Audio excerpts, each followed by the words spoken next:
Hi, I'm Snez, personal trainer, healthy lifestyle coach, and your guide to feeling your best.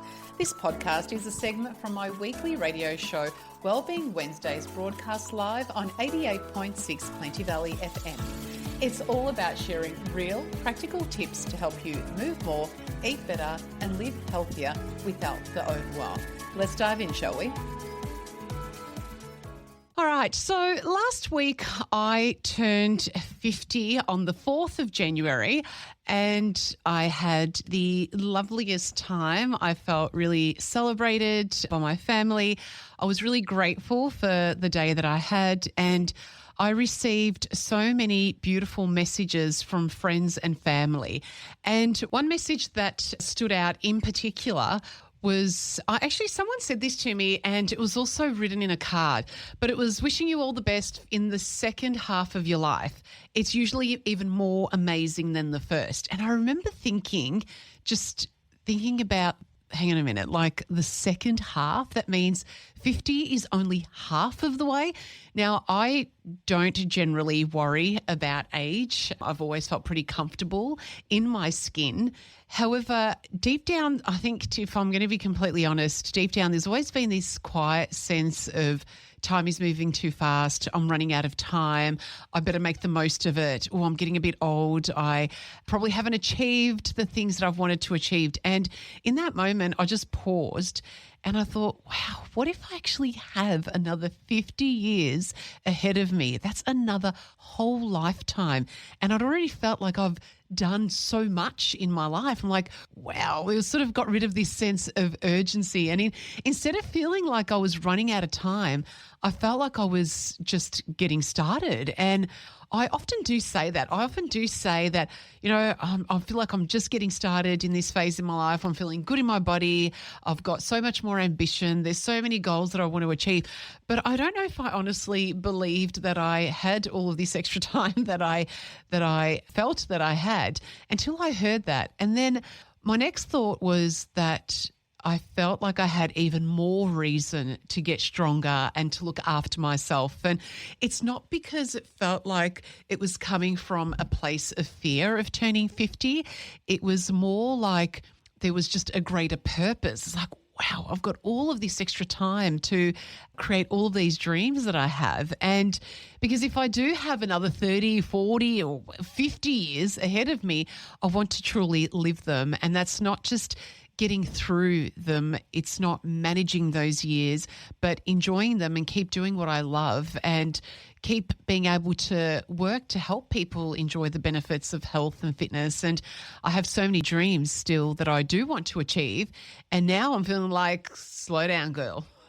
You still have another 50 years. You don't need to wake up tomorrow morning and just go nuts trying to squeeze everything into your day.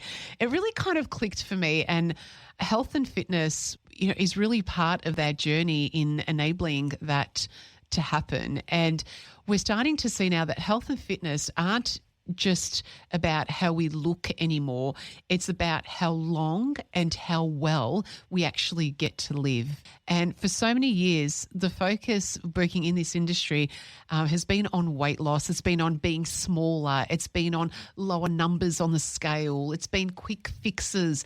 But when you step back and really think about it, that feels like such a small, insignificant goal for such a precious life that we get to live. And for so many years, I've been supporting that. But what's exciting now is that we know more than ever about the power of strength, the power of moving our bodies and keeping our bodies moving, and the power of healthy habits for longevity. I'm seeing it, and we're seeing it in research. And being strong is no longer something that's nice to have. Looking after your health really is no longer an option, especially because we know so much about what it can do for us and the many impacts that it does have, and also how available it is to us at any age. We really cannot discount all of that information that's out there for us. And I find there's a different sense of urgency for people. And let me be clear on that. It's not because we're concerned about what's going to happen. It's not coming anymore from a place of fear, but it's more coming from a place of possibility. And health doesn't just add years to your life, it actually adds life into your years. And so as I step into this next chapter in my life, my focus isn't on weight loss, and even for the people that I'm going to be serving with and working with and through this station and these segments as well, it's more on expanding my life, expanding our opportunities that we can have for ourselves when we are living in a body that is stronger, that has more energy. We can have better experiences and we can experience more of our lives lived with a lot better experiences. And that's the direction that I'll be advocating for in 2026, moving away from weight loss as the main goal and moving towards habits, behaviors, and choices that not only support our long-term health, but also our independence and our longevity as well. Because now we just know better. And when you know better, we can absolutely choose better. And that's my dream for 2026 and for that next 50 years that I've just stepped into. Thanks for joining me on this segment from Wellbeing Wednesdays, as heard live on 88.6 Plenty Valley FM.